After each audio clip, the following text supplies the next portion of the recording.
طلاقوں کو 3 نافذ کیا. مسئلہ وہی، دین وہی. یہ تو ایک خلیفے نے ایک بیماری کو ختم کرنے کے لیے اس کو لاگو کیا، لیکن اصل مسئلہ یہی ہے کہ اگر کوئی 3 طلاقیں ایک مجلس میں دے دیتا ہے، وہ 3 نہیں گردانی جائیں گی، وہ 1 گردانی جائیں گی. آئیے ذرا غور کرتے ہیں کہ ایک مجلس میں 3 طلاقیں دینے کے بعد وہ کون سے نتائج ہیں جو معاشرے میں پیدا ہو رہے ہیں، وہ کون سی برائیاں ہیں جو ہمیں نظر آ رہی ہیں. انسان کسی بات پر بیگم سے ناراض ہوتا ہے، پھر باہر سے آتا ہے غصے کے اندر، یہ بیچاری بیٹھی ہوئی روٹی پکا رہی ہے، ہنڈیا پکا رہی ہے، اس کے بچوں کے کپڑے دھو رہی ہے، اور وہ غصے سے بھرا ہوا آتا ہے، طلاق طلاق طلاق. اب جب عقل ٹھکانے آتی ہے، غصہ تھوڑا سا ٹھنڈا ہوتا ہے، تو یاد پڑتا ہے میرے تو 4 بچے ہیں، یاد پڑتا ہے میں نے تو حق مہر کے اندر اس کو 12 تولے سونا لکھ کر دیا ہوا ہے.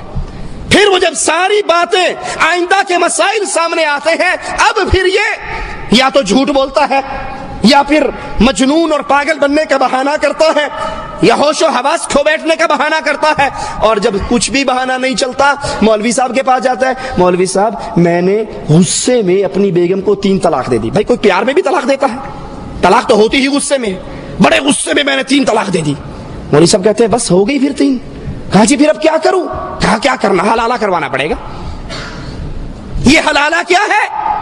کہا 1 رات کے لیے اس غیرت مند بیوی کو 1 رات کے لیے کسی اور کے راستے میں، کسی اور کے بستر پہ پہنچا دے، وہ رات اس کے ساتھ گزارے، اور صبح یہ واپس تیرے پاس آ جائے. کہا جی کس سے کرواؤں؟ کہا کسی شریف سے، مولوی صاحب سے، صوفی صاحب سے، مسکین سا آدمی ہو. آج لے لے کل دے دے، پکا نہ ہو جائے، وعدے کا پابند رہے، اس کو دے. کو جی پھر اتنی صفتیں تو آپ ہی کے اندر ہیں، آپ ہی یہ کشتی پار لگا دیں.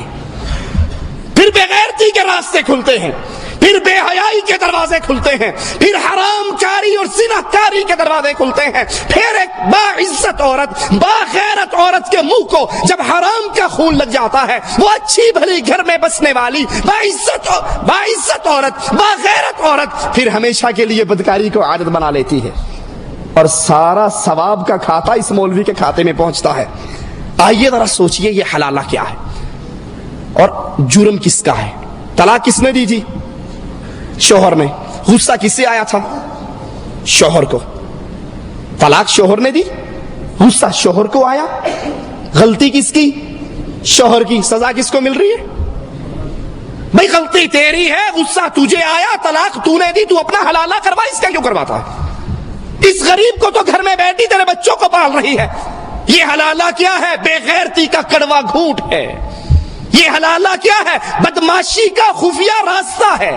یہ حلالہ کیا ہے؟ جبے اور دستار اور داڑھی کے نیچے بدکاری کا اڈا ہے، جہاں سے اچھی بھلی باعزت عورت کسی اور مرد کے ساتھ 1 رات یا 2 راتیں یا چند راتوں کے لیے اس کے ساتھ نکاح مشروط کیا جاتا ہے کہ آج لے لے اور کل چھوڑ دے. 1 رات کی ہم بستری کرے، یا 2-4 راتیں اپنے پاس رکھنے کے بعد پھر اس کو آزاد کر دے، پھر اس کو واپس دے دے، اور یہ اپنے خاوند کے پاس لوٹ آئے. تمام ائمہ اسلام کے نزدیک یہ حلالہ نہیں ہے، یہ حرامہ ہے. یہ حلالہ نہیں ہے، یہ بے غیرتی کا راستہ ہے. تمام ائمہ اس کو حرام جانتے ہیں. حنفی فقہا کے نزدیک بھی گو حلالہ جائز نہیں ہے، لیکن اس کے باوجود اگر کوئی یہ حلالہ کر لے تو بیگم پاک صاف ہو کے پہلے کے پاس آ جاتی ہے. لیکن اللہ کی قسم یہ گندگی ہے، یہ غلاظت ہے، یہ خباثت ہے. اس سے پاکی نہیں ہوتی، بلکہ یہ مولویوں کے منہ کو لگی ہوئی وہ بدکاری ہے جو نعوذ باللہ ثم نعوذ باللہ اسلام کے نام پہ کر رہے ہیں. اگر کوئی غریب طلاق دے دیتا ہے، مولوی سب سے پہلا فتویٰ یہی جاری کرتا ہے کہ جناب اب حلالے کے بغیر گزارا. یہ ہمارے ہاتھ میں جامع نظامیہ رضویہ لاہور کا جاری کردہ ایک فتویٰ ہے. جامع نظامیہ رضویہ احمد رضا خان بریلوی صاحب کے ماننے والے ان حضرات کا یہ فتویٰ. ایک عورت سوال کرتی ہے مفتی صاحب سے کہ جناب میرے خاوند نے ایک ہی مجلس میں 3 طلاقیں دے دی ہیں، تو اب میرے لیے کیا ہے؟ تو کہتے ہیں عورت کے حلال ہونے کے لیے حلالہ ضروری ہے.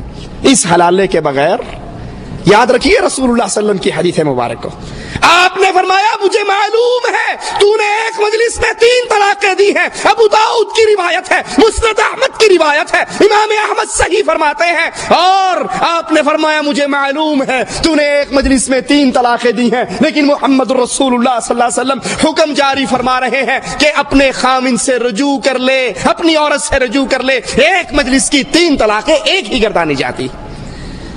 یہ دارالافتاء ادارہ منہاج القرآن طاہر القادری صاحب کا ادارہ, وہ اپنے فتوے کے اندر ارشاد فرماتے ہیں ایک عورت سوال لکھتی ہے کہ اس طرح میرے خامند نے مجھے طلاق دے دی, تو کہتے ہیں اب آپ اپنے خامند پر حرام ہو چکی ہیں, حلال ہونے کے لیے حلالہ کروانا ضروری ہے. حلالے کے بغیر مولویوں کو لگی ہوئی ہے نا, یہ خون لگا ہوا ہے, یہ چاٹ لگی ہوئی ہے, یہ مزہ لگا ہوا ہے. آئے گا بھی رسول اللہ صلی اللہ علیہ وسلم کا فرمان آپ کو سناؤں گا کہ اللہ کے نبی اس مسئلے پر کیا فرماتے ہیں. یہ تیسرا فتویٰ ہمارے ہاتھ میں اشرف علی تھانوی صاحب کے نام پر لاہور میں جامع اشرفیہ جو بنایا گیا ہے, یہ جامع اشرفیہ کے مفتی صاحب کا فتویٰ ہے. وہ فرماتے ہیں کہ اب آپ اس کے نکاح سے نکل چکی ہو, 3 طلاق ایک مجلس کی 3 ہی ہوتی ہیں, آپ اس اپنے خامند کے پاس جانا چاہتی ہو تو حلالہ ضروری ہے, اس کے بغیر کوئی راستہ نہیں, اس کے بغیر کوئی چارہ نہیں. اخبار جہاں کے اندر ایک شخص اخبار جہاں کے اخباری مفتی سے سوال کرتا ہے, ان کا فتویٰ بھی ہمارے ہاتھ میں ہے, تو جواب میں کہتے ہیں کہ تم حرام ہو چکی ہو, واپس جانا چاہتی ہو تو واپسی کے لیے تمہیں اپنے کسی اور مرد سے 1 رات کے لیے مشروط نکاح کرنا ضروری ہے. وہ 1 رات رکھے, استعمال کرے, فارغ کر دے. یہ عورت ہے, بھیڑ بکری نہیں ہے, یہ عورت ہے, گائے بھینس نہیں ہے. آج اس کے قلعے سے اس کی رسی بندی ہوئی ہے, کل کو کسی اور کے قلعے سے اس کی رسی بن جائے. یہ غیرت مند ہے, یہ اللہ کی مخلوق ہے, یہ محمد الرسول اللہ کی امتی ہے, اس کو اس طرح ذلیل نہ کرو. یہ طریقہ رسول اللہ صلی اللہ علیہ وسلم کا طریقہ نہیں. مفتیوں کے حوالے آپ نے سن لیے, ان کے فتوے دیکھ لیے. آؤ اب امام اعظم, قائد اعظم, امام الانبیاء, خطیب الانبیاء محمد الرسول اللہ کا فرمان بھی سن لو. ان مفتیوں کے فتوے کو اگر کوئی ٹھوکر مار دے, جامع اشرفیہ کا فتویٰ, ادارہ منہاج القرآن کا فتویٰ, جامع رضویہ نظامیہ کا فتویٰ, اگر کوئی ان کو ٹھوکر مار کے کہے میں نہیں مانتا, اللہ کی قسم ان کے ایمان میں خلل نہیں آئے گا, وہ بدعقیدہ نہیں ہوں گے, وہ کافر نہیں قرار دیں گے. میں آپ کو اس کا فتویٰ سنانے لگا ہوں, میں آپ کو اس کی بات بتانے لگا ہوں. اگر محمد الرسول اللہ کی بات آ جائے اور دنیا کا کوئی بندہ یہ کہے میں آقا کی بات نہیں مانتا, میں محمد الرسول اللہ کی بات نہیں مانتا, میں نبی کائنات کی بات نہیں مانتا, یہ جملہ اس کی زبان سے ادا ہوگا اور وہ اسلام سے باہر ہو جائے گا. امام کائنات, امام اعظم, قائد اعظم محمد الرسول اللہ صلی اللہ علیہ وسلم فرماتے ہیں, ابو ہریرہ روایت فرماتے ہیں, قال رسول اللہ صلی اللہ علیہ وسلم لعن اللہ المحلل والمحلل له. سنن نسائی میں یہ روایت ہے, دارمی میں یہ روایت ہے, ترمذی میں یہ روایت ہے. لعن اللہ, اللہ کی لعنت ہے اس پر جو حلالہ کروائے اور اس پر جو حلالہ, جس کے لیے حلالہ نکالا جائے. حلالہ کرنے والا, حلالہ کروانے والا, مولوی بھی, پیر بھی, اس کا مرید اور شاگرد بھی, اللہ کے رسول فرماتے ہیں یہ دونوں لعنتی ہیں. اور اللہ کی لعنت کا مطلب کیا ہوتا ہے؟ طرد من رحمت اللہ, اللہ کی رحمت سے دوری. پھٹکار ہے اس پر جو حلالہ کرتا ہے, پھٹکار ہے اس پر جو اپنی لا کر مولوی کے منہ پہ دیتا ہے, اجر اخلاتے سویرے دے دیں. اس پہ بھی لعنت ہے. کرنے والا بھی ملعون ہے, جس کے لیے کیا جا رہا ہے یہ بھی ملعون ہے. دوسری روایت سنیے, عقبہ بن عامر سے روایت ہے, قال رسول اللہ صلی اللہ علیہ وسلم الا اخبرکم بالتیس المستعار, قالوا بلا یا رسول اللہ, قال هو المحلل, قال هو المحلل, لعن اللہ المحلل والمحلل له. امام حاکم اس کو صحیح فرماتے ہیں. اللہ کے نبی نے فرمایا سنیے, اور صرف سنیے نہیں, ان مولویوں کو سنائیے, ان منبر و محراب کے وارث جس ممبروں میں عرب سے لا الہ الا اللہ کی صدائیں نکلا کرتی تھی، آج ان مسجدوں کے میناروں کے سائے کے اندر حلالہ سینٹر کھلے ہوئے، بدکاری کے اڈے کھلے ہوئے، مدرسے کے اندر 4 کمرے حلالے کے لیے مخصوص کیے ہوئے، وہ حقیقتیں آگے آئیں گی۔ اللہ کے نبی کا فرمان اس کو سنائیے۔ آپ فرماتے ہیں، ابن ماجہ میں یہ روایت ہے، بہقی میں یہ روایت ہے، آپ فرماتے ہیں کیا تمہیں کرائے کے سانڈ کے بارے میں نہ بتاؤں؟ کرائے کا سانڈ، کرائے کا بکرا، مانگا ہوا بکرا، مانگ کے بکری جفتی کروا کے واپس دے جانے والا بکرا، سمجھتے ہیں یا نہیں؟ کرائے کا سانڈ، کرائے کا بکرا مانگا ہوا، کیا میں تمہیں اس کی خبر نہ دوں؟ قالوا بلا یا رسول اللہ صلی اللہ علیہ وسلم، اللہ کے نبی ضرور خبر دیجئے، وہ کون ہے؟ فرمایا وہ حلالہ کرنے والا، وہ حلالہ کرنے والا جو اپنے مدرسوں میں بیٹھ کے فتویٰ دے رہا ہے بیوی حلال کروانے کے لیے حلالہ کروانا ضروری ہے، وہ حلالہ کرنے والا، سنو، حلالہ کرنے والا، کروانے والا، دونوں پر اللہ کی لعنت برستی ہے۔ حضرت عمر رضی اللہ عنہ وارضہ فرماتے ہیں میرے پاس جو حلالہ کرنے والا مرد اور جس کے لیے حلالہ کیا گیا ہے اگر یہ لائے جائیں گے تو میں دونوں کو سنسار کر دوں گا، زنا کی حد قائم کر کے ان کو سنسار کر دیا جائے گا اگر امیر المؤمنین عمر بن خطاب رضی اللہ عنہ وارضہ کے پاس کوئی حلالے کا کیس لایا جائے گا۔ عبداللہ ابن عمر رضی اللہ عنہما حلالے کو زنا کہا کرتے تھے۔ ابراہیم نخی فرماتے ہیں یہ نکاح باطل ہے۔ امام مالک فرماتے ہیں اگر زوج ثانی نے عورت کے زوج اول کے لیے حلال ہو جانے کی غرض سے نکاح کیا تو یہ نکاح فاسد ہے اور زوج اول کے لیے حلال بھی نہ ہوگی اگرچہ زوج ثانی نے ہم بستری بھی کر لی ہو۔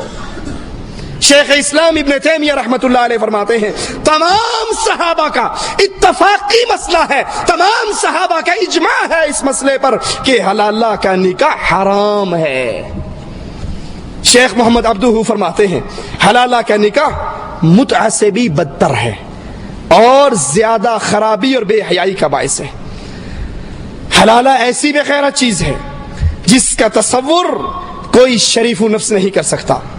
نکاح شرعی، جب نکاح ہوتا ہے خوشیاں ہوتی ہیں، مبارکباد ملتی ہے، مستی میں بیٹھ کے نکاح ہوتا ہے، مٹھائی کھلائی جاتی ہے، دعوت دی جاتی ہے، لوگوں کو بلایا جاتا ہے۔ رسول اللہ صلی اللہ علیہ وسلم نے فرمایا اپنے نکاح کو مشہور کرو، اعلان کرو، پھر ولیمے کی دعوت ہوتی ہے، پھر ولیمہ کروایا جاتا ہے، میاں بیوی میں ہمیشگی خیر اور برکت کے لیے دعا دی جاتی ہے، اللہ تم دونوں کو خیر اور بھلائی پہ اکٹھا فرمائے۔ یہ نکاح شرعی ہے، لیکن نکاح حلالہ، نکاح شرعی میں خوشیاں ہیں، یہاں پہ ندامت ہے، وہاں پہ اعلان ہے، وہاں پہ اطلاع ہے، وہاں پہ دعوت ہے۔ یہاں رات کے اندھیرے میں لاتے ہیں، مولوی کے بند حجرے میں بٹھاتے ہیں اور تاریکی کے اندر مولوی کے اندر خوشی کے لڈو پھوٹ رہے ہوتے ہیں، وہ خوشی میں پاگل ہو رہا ہوتا ہے، عورت بے غیرتی کے جام پی رہی ہوتی ہے اور ہر طرف ندامت کا دور دورہ ہوتا۔